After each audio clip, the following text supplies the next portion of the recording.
En un mundo en el que la tecnología avanza continuamente, la inteligencia artificial dejó de ser solo futuro para convertirse en una herramienta del presente. Y no podíamos quedarnos atrás en este tema. ¿Cómo impacta la inteligencia artificial nuestra forma de investigar, enseñar o incluso de crear? Bienvenidos y bienvenidas a este episodio que tendrá 2 partes, en donde voces de distintas disciplinas nos cuentan cómo ha ido incursionando la tecnología en nuestros espacios más cercanos. Comencemos. Bienvenidos y bienvenidas a un episodio más de Más Facultad. El día de hoy tenemos a 2 invitados muy especiales que nos van a hablar un poco de su especialidad en el campo en el que se desarrollan, pero más aún de la experiencia que han tenido con el uso de la inteligencia artificial en estos diversos campos. En primer lugar, tenemos a Ana Laura Solano, quien es docente de enfermería y ha experimentado con la inteligencia artificial, especialmente en el hackathon, del que nos hablará más adelante. Y por otra parte, tenemos a Michael Arias, quien se enfoca en el área de bibliotecología y ciencias de la información y quien ha llevado sobre la mesa de la investigación la utilización de la inteligencia artificial. Bienvenidos. Muchas gracias por la invitación. Bueno, en este episodio es la primera parte de una serie de episodios que tendremos acerca de la utilización de inteligencia artificial en el área académica. Y para nosotros es un gran honor tenerlos a ustedes aquí, para lo que vamos a empezar un poco a entender cómo llegaron ustedes a la inteligencia artificial. Entonces, la primera pregunta sería, ¿cuál fue su primera conversación con el ChatGPT? Ok, bueno, muchas gracias por la invitación. En realidad, bueno, hay muchas plataformas de inteligencia artificial. La que se liberó, que fue esa de ChatGPT, fue el boom, y todo el mundo empezó a revisar qué es esto, empezar a abrir navegadores, a abrir cuentas, a ver de qué se trata. Pues la primera experiencia, al menos que yo tuve, fue muy primitiva en sentido con lo que ya venía trabajando, lo que estaba uno acostumbrado a trabajar, a utilizar las plataformas como un buscador, ¿verdad? Entonces mi primera experiencia fue hacerle una consulta como si fuera Google, ¿verdad? Hasta que en el tiempo ya con el uso más prolongado ya uno empieza a entender, ¿verdad?, un poco esta estructura, pero esta primera experiencia fue en sentido como si hubiera sido una plataforma de búsqueda de indexación de sitios común y corriente. Uno empieza, en mi caso, empecé a indagar qué respuestas me daba, de dónde estaba sacando esas respuestas, ¿verdad? Ese conjunto de ideas que él plasma y la información como la inteligencia artificial la brinda, pues meramente me generaba esas dudas de dónde lo estaba sacando, ¿verdad? Porque era la costumbre utilizar indexadores web para obtener información y uno es lo que estaba acostumbrado. Entonces la primera experiencia fue meramente tanteo, digamos, ¿qué me está generando? Eso fue lo que, en mi caso. Ana Laura, ¿y en su caso cuál fue esa primera conversación? Bueno, primero también muchas gracias por la invitación. Mi primera conversación recuerdo que fue en el contexto de las revistas universitarias, porque también tengo un rol como editora en la revista. Y recuerdo haber recibido una capacitación al respecto que me motivó, ¿verdad?, me impulsó a poderla conocer más. Entonces creo que fue un poco más técnico a diferencia del compañero, porque entonces yo decía, bueno, ¿qué será capaz de hacer? Entonces yo lo que hice fue como subir un texto de una revista y darle un prompt y decirle, bueno, actúe como un editor de revista científica y revíseme esto, ¿verdad? Y de ahí yo quería saber qué tanta capacidad tenía, ¿verdad?, esta inteligencia artificial para darme una respuesta.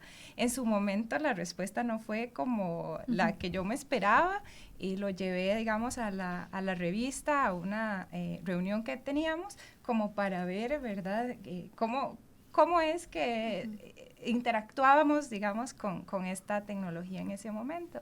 Ya después eso me llevó a hacer pues otras averiguaciones y, por ejemplo, entonces le empecé a decir que por favor, porque hasta eso, uno hasta que con lo humaniza un poco más, de que me diera ideas para poder hacer emails de respuesta para la revista, ¿verdad?, en términos de las decisiones editoriales y entonces yo poder mejorar los borradores que yo tenía. Entonces creo que ahí fue mi primera experiencia con con la inteligencia artificial.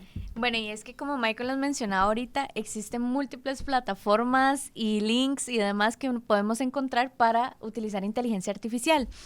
Pero a raíz de todo este bombardeo que hubo, ¿verdad? En especial en los últimos años, que ha empezado a surgir de manera exponencial, ¿cuál fue esa capacitación previa que ustedes tuvieron como individuos para poder capacitarse en el uso de inteligencia artificial? Al menos usted menciona una capacitación. ¿Cómo fue esa capacitación? Sí, bueno, la mayoría de las capacitaciones que he recibido son impulsadas desde la UCR. Esta primera fue en términos de las revistas, pero también, además, he tratado de buscar capacitaciones en el exterior. Entonces, recuerdo otra que fue en Brasil y otra que también era de una empresa a nivel latinoamericano. Entonces, como que tanto la institución nos ha brindado herramientas para poder acercarnos, pero también hay un asunto de autodidáctica, ¿verdad? Donde uno también como profesional pues busca la mejora en otras capacitaciones a nivel exterior. Sí, igual, como dice Ana Laura, justamente al puro inicio era este sentido autodidacta. Indagar un poco en las redes sociales, en videos de YouTube, las personas que estaban en ese instante de la mano con la inteligencia artificial estaban pagando por los servicios de ella, porque estaban todos estos, había que pagar igual como a la fecha por un paquete plus, por ejemplo ChatGPT, todas las potencialidades que generaba, cómo combinaban diferentes plataformas, no solo de la propia red, sino cómo lo combinaban con ofimática. Entonces, esa forma de exploración que tenían estas personas, y uno trataba de copiarlas, ¿verdad? Y uno generando pruebas, ¿verdad? Prueba y error, ver qué sale, qué generaba, qué resultaba. Vino el concepto, bueno, de los prompts, ¿verdad? Y vino también la ingeniería de prompts. Entonces, también justamente esta parte de aprendizaje de uno mismo, más bien nos llevó, en mi caso, me sucedió, que al ir ganando como este tipo de experiencias y conocimientos, a dar talleres, ¿verdad? Más bien empezamos a comentarle a los compañeros de la carrera y de la escuela qué funcionalidades tenía, qué podíamos realizar con esto, con ChatGPT que en este instante vino Copilot, vino Gemini, vino otras, ¿verdad? Al puro inicio, y ahora son cualquier cantidad, claro, de plataformas y de herramientas de IA, pero este inicio autodidacta fue primordial. Fue meramente primordial para uno ir entendiendo de qué se trata. Ya después sí, ya uno ve más capacitación, más charlas, conferencias, especialistas, ya los que tienen más años y han comprendido la IA desde sus subsistemas como Machine Learning, Deep Learning, etcétera. Entonces sí, mucho al puro principio fue meramente a ver qué estaban haciendo, qué podemos capturar y cómo podemos transmitirlo. Sí. ¿Y cuáles han sido, así puntualmente, los nombres de esas inteligencias que ustedes más han utilizado en sus trabajos? Bueno, en mi caso, ChatGPT, ¿verdad? Además, Copilot, Consensus y también he utilizado DALL-E. Creo que esas 4 son las que he explorado un poquito más. Sí, en mi caso, igual, ChatGPT, Gemini, Socrative, que realmente es una plataforma que te ayuda a generar evaluaciones de una forma muy sencilla. Ahorita se encuentran también otras como Gamas, que te permita generar presentaciones. También Perplexity, que lo que hace esta es que la respuesta que te brinda se basa en artículos, en fuentes. Busca una fuente para decirte esta respuesta que te estoy generando, estoy tomando estos artículos de Realig o de sistemas abiertos para brindarte la respuesta. No es como el algoritmo ChatGPT, que él mismo la genera propiamente en su base, sino que él se basa. ¿Qué más? El Copilot, que ya viene, ¿verdad? Se integró al navegador web, ¿verdad? De Edge, etcétera. Entonces uno empezó a utilizarlos. O también he utilizado plugins que permiten conectar o el ambiente ofimático, por ejemplo, Word o Excel, la propia plataforma con el plugin de IA. Él simplemente hace una cadena de conexión con alguna de estas plataformas y uno utiliza dentro de un Excel alguna fórmula y genera IA, ¿verdad? O la generación con IA te permite resolver en ese instante. Así es como lo he utilizado, ¿verdad? Lo hemos utilizado en ese conjunto de ver cómo funcionan, y ahora no, ya la perdí la cuenta. Ya actualmente hay muchos Bueno, que efectivamente no. Y en eso también quisiera añadir que ya está siendo parte de nuestro día a día. Por ejemplo, ahora hasta el WhatsApp ya lo tiene Ya, incluido, entonces ya no hay como escaparse, por así decirlo. Lo que decías vos de los buscadores, que ya uno hace una pregunta o busca algo y de una vez incluida está la respuesta de estas inteligencias artificiales. Entonces, a final de cuentas, uno a veces no tiene necesariamente que meterse a algún lugar específico, sino que ya el día a día te genera resultados a través de las inteligencias artificiales. Sí, es que al dimensionar esta realidad que estamos viviendo ahora con la inteligencia artificial en cada una de las esferas de nuestra vida, mayoritariamente, donde podemos desde preguntar una receta hasta algo académico, es interesante conocer las experiencias y ahorita, bueno, nos gustaría enfocarnos un poco más en lo que les mencionaba al principio de esta parte individual, de cómo ustedes la han incorporado especialmente en sus especialidades. Entonces vamos a comenzar con Michael. ¿Usted podría contarnos un poquito sobre estos talleres que usted menciona de inteligencia artificial y cómo han cambiado tal vez conforme al tiempo? Sí, al puro inicio, con esta parte de autoaprendizaje, donde nos empezamos a empapar un poco varios compañeros de la Escuela de Bibliotecología, de cómo funcionaba la plataforma, qué podíamos hacer, pues empezamos a contar a los compañeros en pasillo.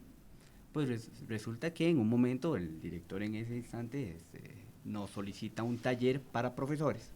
Lo abrimos para profesores y estudiantes y dimos, y genial, ya empezamos a conocer esta herramienta. Pues la decana de la facultad en ese instante nos pide dar un taller también para la facultad, y luego nos damos cuenta que otra facultad quería que les brindáramos estos talleres, luego sedes regionales. Fuimos a Golfito a dar también taller entonces fue evolucionando, fue como el hecho de ya empezar a explorar estas herramientas y cómo funcionan, cuando empezó a llamar la atención principalmente a compañeros docentes de cualquiera de las áreas de la universidad. Fue donde empezó a llamar la atención cómo la inteligencia artificial me facilita la parte docente, la parte pedagógica, la parte de investigación. Eso es lo que empezó a llamar más la atención. A la fecha, cuando comenzamos, éramos ChatGPT, quizás Copilot. Bueno, hay también otra aplicación, Chat PDF, que es otra aplicación que funciona. Eran como esos tres. En cuestión de un año, pues pasamos a muchas herramientas. Los talleres se nos extendieron, tuvimos que dividir incluso en los talleres desde el punto de vista teórico y el punto de vista práctico, incluso también desde la parte de las publicaciones y de investigación. Entonces fue creciendo, fue en realidad creciendo esta oportunidad de brindar lo que hemos ido aprendiendo con el tiempo con compañeros docentes en distintas áreas. Muy sinceramente lo hemos abarcado poco a nivel de estudiantes, pero a nivel de estudiantes lo hemos dado principalmente ya en curso. Ya cuando estamos en curso es donde hemos brindado y hemos hecho el cruce con el currículum del curso en el instante, y ahí los mostramos y les damos dando como una especie de taller ahí mismo en el instante. Pero mucho ha evolucionado a como han ido creciendo la cantidad o la gama de herramientas, pues así hemos tenido que hacer cambios. Incluso nos pasó un par de ocasiones que una semana que hicimos un taller con X y Y herramientas, la siguiente semana que hicimos la misma prueba o los mismos ejercicios con la herramienta, ya algo había cambiado.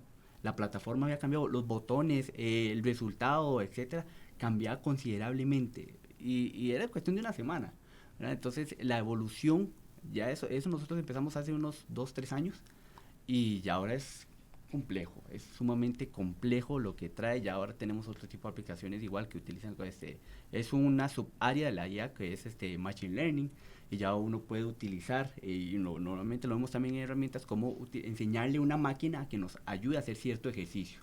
Entonces, por contarles también una parte de experiencia, o al menos también cotidiano, en un momento, yo tengo 2 hijos, le puse a la máquina que me identificara quién es Joaquín, quién es Tobías, y tenía una carpeta con cualquier cantidad de fotografías que toma uno diario, y él ya sabía quién era cada uno y empezó a dividirlos. Yo le digo, ok, divídeme en esta carpeta solo Joaquín, esta solo los de Tobías, y en el resto donde salgamos más, y él ya empezó a generar ese juego, y eso lo llevamos también a los talleres. Entonces, de pasar de ChatGPT y Copilot, diseñeme un cuadro, hágame la síntesis de X, Y, a generar ya tareas cotidianas y mostrarlas en talleres, realmente nos ha funcionado bastante bien y ha sido una evolución en los talleres bastante amplia que nos ha tenido acelerados, y bueno, mucho ha sido a honor, en verdad, no es que tenemos una carga como para ello y todo, pero bueno, ha funcionado y lo hemos compartido con muchos otros compañeros de la universidad. Michael, y al entender un poco esta parte académica, ¿cómo fue llevar la inteligencia artificial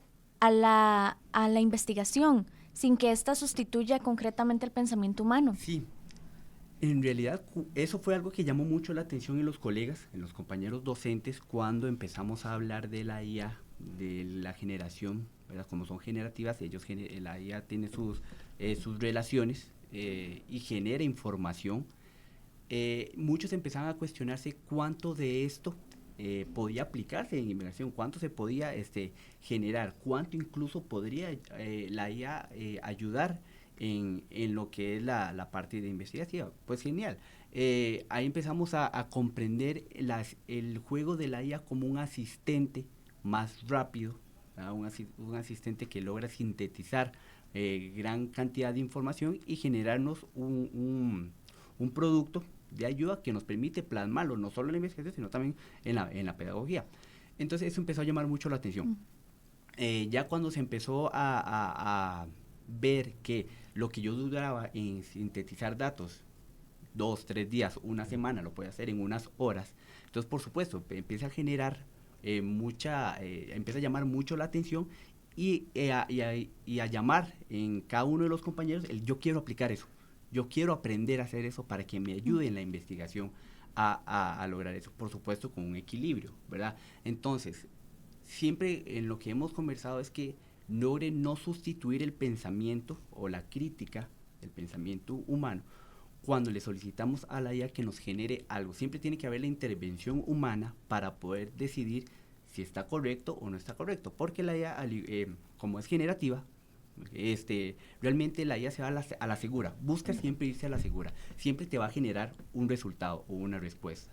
Entonces, esto llama mucho la atención y al principio la gente, muchos compañeros, y ni para qué decir estudiantes, se casan con lo que la IA les dice. ¿Verdad? Dicen ChatGPT, ¿verdad? Y San IA, ¿verdad? Me dice que es esto y genial, pero bueno, la expertise del docente, la expertise del investigador, le da de forma empírica todo el bagaje de conocimiento para decir, bueno, esto realmente es correcto, esto no, ¿verdad? Entonces ahí es donde empezamos a cultivar en los compañeros, cuando hemos dado los talleres, de la importancia de que no sustituya el pensamiento, su forma crítica a la hora de utilizarla para investigación, porque si no cae en error. Porque siempre, o al menos no está en una etapa realmente tan madura la IA, como parece que es realmente una inteligencia pura. Hay muchos contextos sensibles, médicos, financieros, etcétera, que la IA no lo tiene como un ser humano, ¿verdad? Entonces, en realidad, ha sido mucho el tiempo que se le ha invertido en tratar el ser humano de desarrollar su conocimiento para que venga una inteligencia o una plataforma y que nos casemos con lo que dice. Entonces, eso es lo que tratamos de cultivar, que no sustituya el pensamiento, porque definitivamente causa muchos problemas en realidad. Michael, y a propósito de eso, ¿cómo considera usted que se sostiene el enfoque ético por encima del tecnológico, que ahorita pues, realmente está invadiendo todos los espacios, ¿verdad? Si se le puede llamar de esa forma. Se logra sostener siempre que haya una base de principios, de mecanismos y elementos organizacionales equilibrados y estables.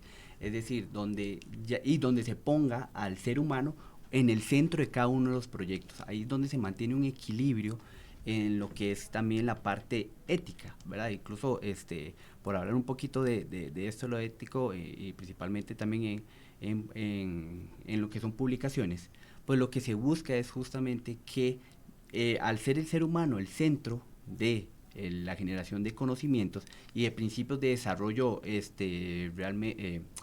desarrollo responsable, en lo que es monitoreo, en lo que es también, ¿cómo se llama?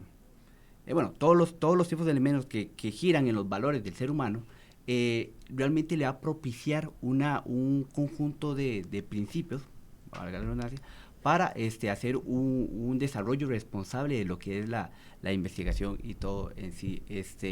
En relación a la ética, por ejemplo, COPE, que es el Comité de Publicaciones, es un comité de publicaciones internacional sin fines de lucro que está en Reino Unido, establece que la IA no puede ser un autor en lo que es publicaciones científicas. ¿Cómo se mantiene entonces este equilibrio? Pues justamente porque al siempre tener al ser humano, a la persona, como centro en todo lo que desarrolla, pues efectivamente hay un conjunto de responsabilidades que la IA no puede obtener. A la IA no se le puede dar responsabilidad por lo que escribe. Cuando vos publicas algo con ayuda de un asistente de inteligencia artificial, pues la responsabilidad siempre va a ser tuya, completamente tuya. Ya estas iniciativas de COPE empiezan a indicar que que tiene que cumplirse con ciertos parámetros para que la publicación sea totalmente válida, no infrinja con asuntos de plagio, ¿verdad? Y entendamos también, esto también nace con esta expresión de plagio, con el hecho de copiar y pegar, y salen muchas ideas de decir, pero no, la IA no está plagiando, la IA realmente genera conocimiento y no es un copy-paste de un navegador ni nada, él genera conocimiento, pero también entonces entra la otra parte, que si al no ser un plagio tan legítimo, es un fraude al final, es algo que está fuera de la verdad. Entonces, al tomarse estas iniciativas como COPE, al decir que no, realmente no puede jugar un papel como coautoría ni autoría, así es donde lleva a buscar a cada una de las casas editoriales, cada una de las instituciones, a buscar un equilibrio real entre lo que genera la IA y lo que vos como investigador plasmas y utilizas en tu metodología para generar investigación. Entonces justamente es así como se busca a través de principios, mecanismos, elementos organizacionales, a través de la ética, por supuesto, y que estén de la mano siempre con la persona en el centro de cada proyecto de investigación y con lo que las casas editoriales todos busquen generar para hacer esa diferenciación entre IA y el ser humano. De acuerdo, muchísimas gracias por esa explicación tan detallada de la ética, que al final es uno de los factores que más nos tiene que importar al pensar en cómo utilizar una inteligencia artificial. Y ahora vamos a pasar con la experiencia de Ana Laura. Primero me gustaría conocer cómo integraste la inteligencia artificial en tus lecciones y cuál fue la reacción de los estudiantes y de los colegas. Bueno, en la Escuela de Enfermería hemos venido innovando en procesos educativos y parte de estos procesos nuevos que hemos ido incluyendo a través de los años ha sido la actividad del hackathon, que es donde precisamente el año pasado más bien se incorporó la IA por primera vez. El hackathon en sí es una actividad, es un evento que dura varios días, es competitivo, donde los grupos tienen que buscar un problema y darle una solución que sea innovadora, comercializable, a algún problema específico, a una necesidad, en el caso de enfermería, una necesidad de cuidado que nosotros veamos en las personas, en las poblaciones y demás.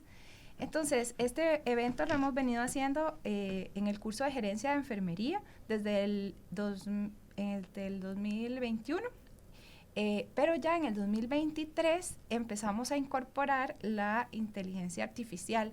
Fue muy tímido el inicio, ¿verdad? Porque lo que hicimos como docentes fue preguntarle, en este caso a ChatGPT, que cuáles serían los retos. Cada hackathon tiene como un reto específico que los grupos, ¿verdad?, tienen que alcanzar, asumir o más bien resolver.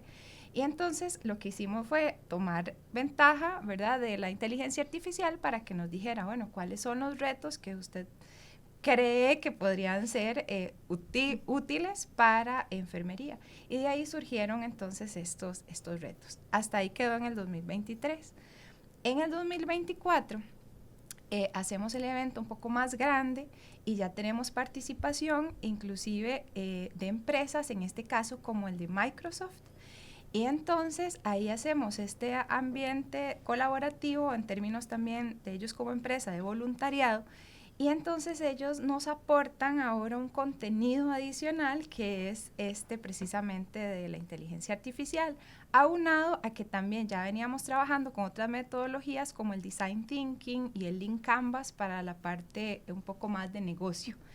Entonces, Microsoft viene y nos da la colaboración en términos de explicarle al estudiantado qué es la inteligencia artificial, darles también algunas pautas de cómo usar el Copilot, en este caso, los prompts y demás, para que entonces dentro del evento del hackathon ellos lo puedan incorporar para que sea útil para la generación de estas soluciones.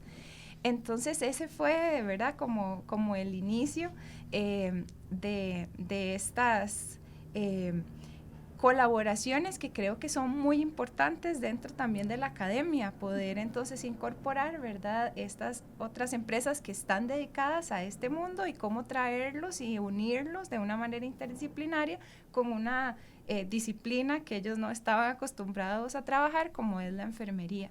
Entonces, de ahí los estudiantes, la verdad es que le sacaron el mayor provecho, porque entonces también estas personas unidos a otras que también trabajan estas tecnologías, como lo fue las personas del PRIS Lab, de acá también, junto con Auge, que nos brindaron mucha capacitación en el área de emprendimiento, innovación. Entonces empezaron a utilizar junto con los expertos, ¿verdad?, esto para la creación de las soluciones. Y la verdad es que las soluciones fueron muy variadas, o sea, el grupo que ganó en ese año fue un grupo que ideó como un pastillero digital inteligente, ¿verdad?, que estaba unido también con un app y también con una ayuda, ahorita se me escapa el nombre, pero como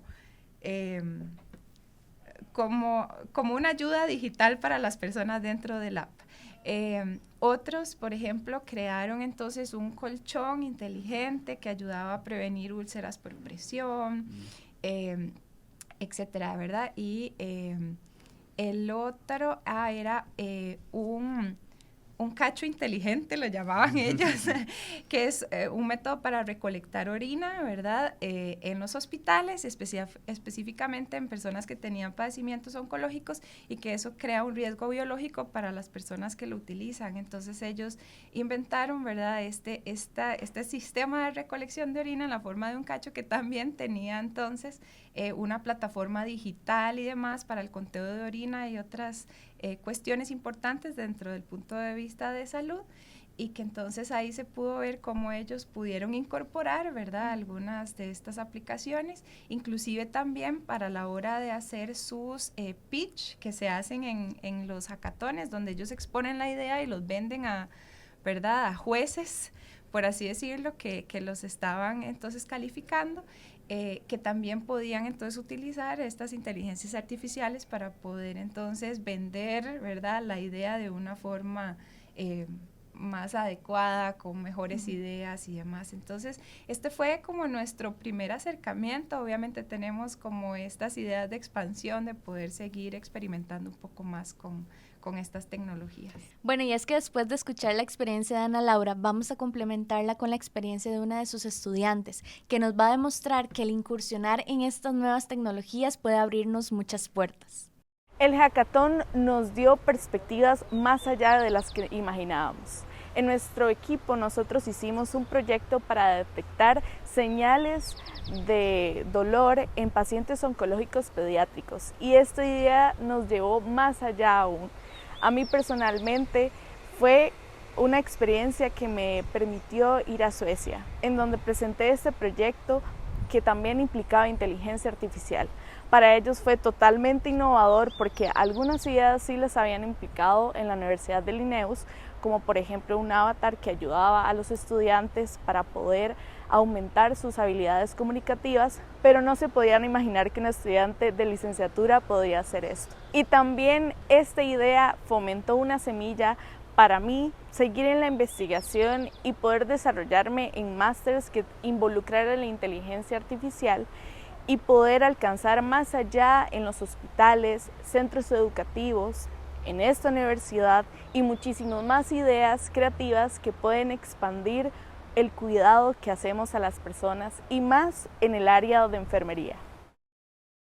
Bueno, y volviendo un poco ya de escuchar todo este testimonio, Ana Laura, ¿cómo ha cambiado la perspectiva de los profesionales de enfermería sobre la inteligencia artificial después de incursionar en estos nuevos métodos y de qué modo considera usted que se puede seguir implementando? Sí, bueno, en el caso nuestro, creo que ya los estudiantes tienen estas inquietudes, entonces lo que nos corresponde a nosotros también como docentes y como universidades poderle dar las herramientas para que ellos también logren explotarlo, e inclusive más que uno, ¿verdad?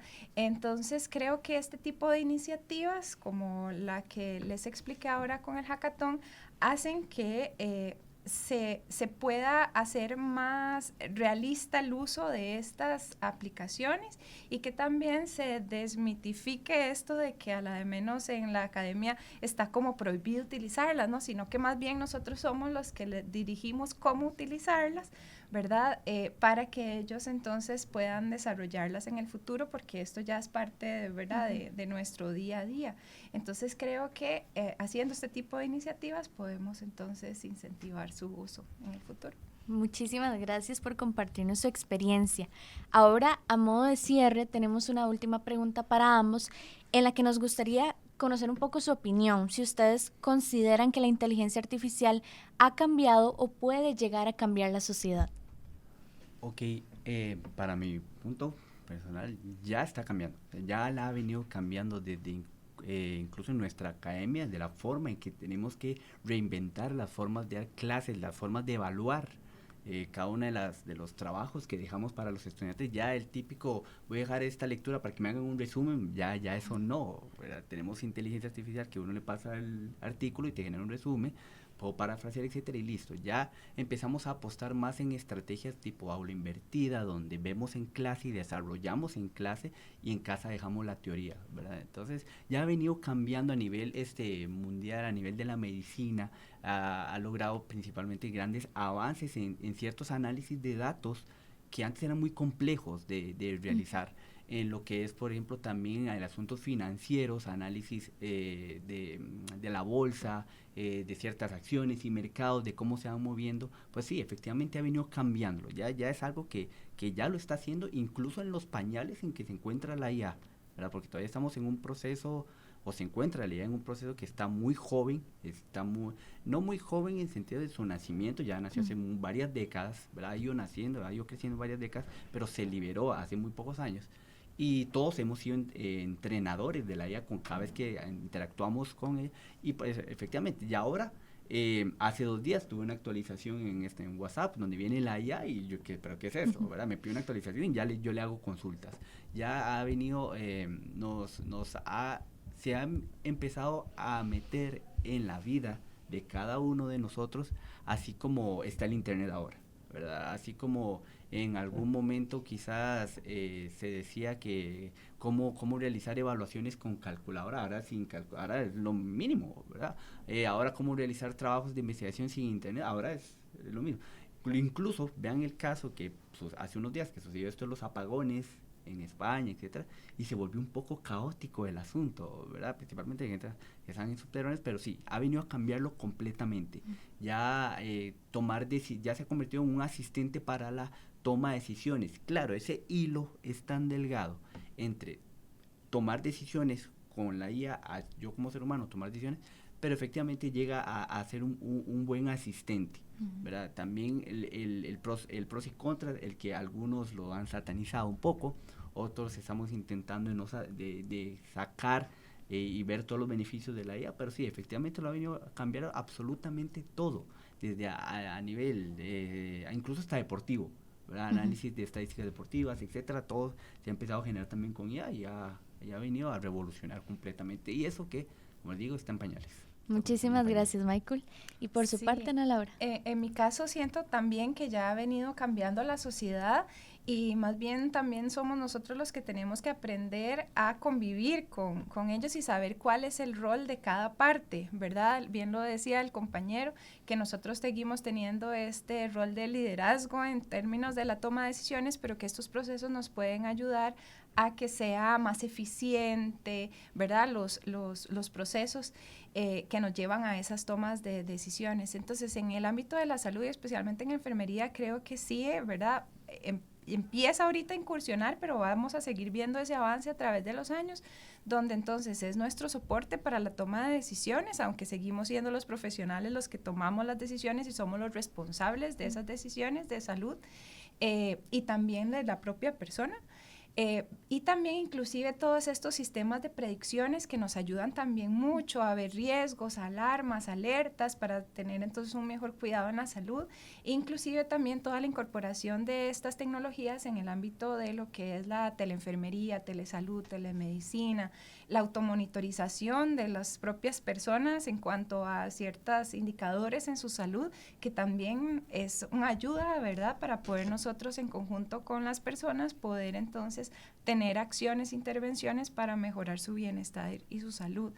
Definitivamente en el campo de la educación y en el espacio de la educación en salud también va a ser completamente revolucionario, ¿verdad?, estas tecnologías. Entonces creo que poco a poco nosotros vamos a ir viendo cómo podemos ir incorporando todo esto, siempre en beneficio de las personas, en términos de su salud y educación. De acuerdo. Agradecerles profundamente a ambos por acompañarnos en este espacio y recordarles que aún tenemos una segunda parte de este tema tan extenso y que nos importa tanto como estudiantes y como cuerpo académico, como lo de la inteligencia artificial. Muchas gracias por sintonizarnos y nos vemos en un nuevo episodio de Más Facultad.